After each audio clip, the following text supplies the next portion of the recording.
Good morning. My name is Seferino Abatha with School of Light Ministries. We are a nonprofit Bible study course through the mail, correspondence course. And this is part of the Read Through the Bible video series. We are in 2 Kings chapter 10. Now there were in Samaria 70 sons of the house of Ahab. So Jehu wrote letters and sent them to Samaria, to the officials of Jezreel, to the elders, and to the guardians of Ahab's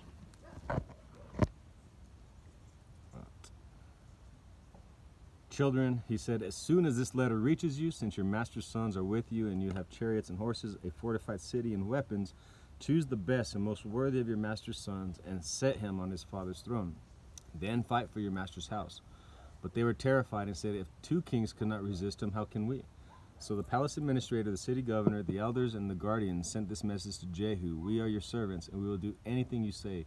We will not appoint anyone as king. You do whatever you think best.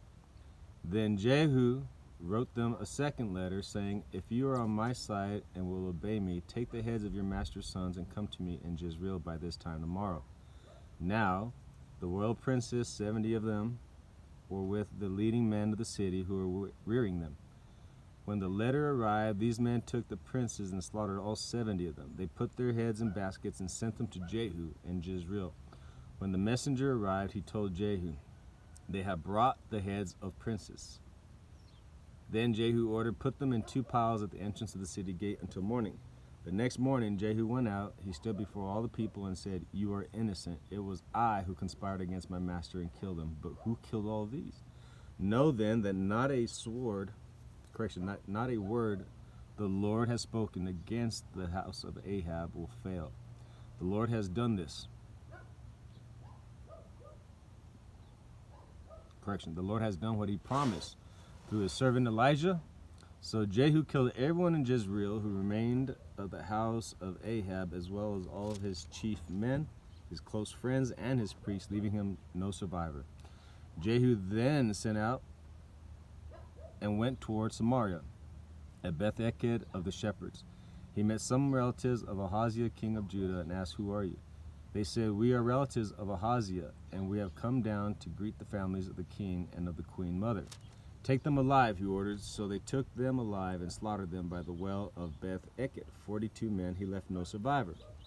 After he left there, he came upon Jehonadab, son of Rechab, who was on his way to meet him. Jehu greeted him and said, are you in accord with me as I am with you?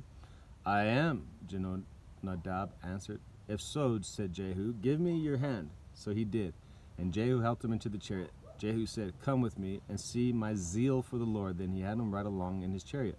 When Jehu came to Samaria, he killed all who were left there of Ahab's family. He destroyed them according to the word of the Lord spoken to Elijah. Then Jehu brought all the people together and said to them, Ahab served Baal a little. Jehu will serve him much. Now summon all the prophets of Baal, all his ministers and all his priests. See that no one is missing, because I'm going to hold a great sacrifice for Baal. Anyone who fails to come will no longer live. But Jehu was acting deceptively in order to destroy the ministers of Baal. Jehu said, call an assembly in honor of Baal. So they proclaimed it. Then he sent word throughout Israel, and all the ministers of Baal came. Not one stayed away. They crowded into the temple of Baal until it was full from one end to the other. And Jehu said to the keeper of the wardrobe, bring robes for all the ministers of Baal. So he brought out robes for them. Then Jehu and Jehonadab, son of Rechab, went into the temple of Baal. Jehu said to the ministers of Baal, look around and see that no servant of the Lord are here with you, only ministers of Baal. So they went in to make sacrifices and burnt offerings. Now Jehu had posted 80 men outside with this warning. If one of you lets any of the men I am placing in your hand escape, it will be your life for his life. As soon as Jehu had finished making the burnt offering, he ordered the guards and officers, go in and kill them. Let no one escape. So they cut them down with the sword. The guards and officers threw the bodies out and then entered the inner shrine of the temple of Baal. They brought the sacred stone out of the temple of Baal and burned it. They demolished the sacred stone of Baal and tore down the temple of Baal. And people have used it for a latrine to this day. So Jehu destroyed Baal worship in Israel. However, he did not turn away from the sins of Jeroboam, son of Nebat, which he had caused Israel to commit, the worship of the golden calves at Bethel and Dan. The Lord said to Jehu, because you have done well in accomplishing with right in my eyes, and have done to the house of Ahab all I had in mind to do, your descendants will sit on the throne of Israel to the 4th generation. Yet Jehu was not careful to keep the law of the Lord, the God of Israel, with all his heart. He did not turn away from the sin of Jeroboam, which he had caused Israel to commit. In those days the Lord began to reduce the size of Israel. Hazael overpowered the Israelites throughout the territory east of the Jordan and all the land of Gilead, the region of Gad, Reuben, and Manasseh, from Aor by Arnon, gorge through Gilead to Bashan. As for the other events of Jehu's reign, all that he did and all of his achievements, are they not written in the book of the annals of the kings of Israel? Jehu rested with his fathers and was buried in Samaria, and Jehoaz his son succeeded him as king. The time that Jehu reigned over Israel and Samaria was 28 years. Man.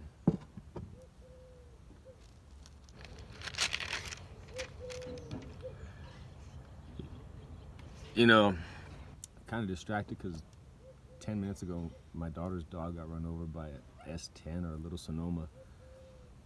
And I'm concerned about that little guy. My daughter loves him. He walked from probably about 30 yards to the front, and now he's under my bed resting. I hope he's going to be all right. Same thing. And this chapter is the last. One of the things that stands out to me is that God promises something, people doubt it, and then it happens. He foretold the Ahab's descendants would be killed, and they were. It's interesting, the ministers of Baal and Jehu had said, hey, we're going to have a big thing to serve Baal, and it brought in all the ministers of Baal, to which he was going to slaughter them, I'm imagining. So sorry if I'm not really focused. Like I said, my daughter's dog just got run over, and I'm kind of distracted with that. Pray for him if you get this video in time to say prayers. God bless.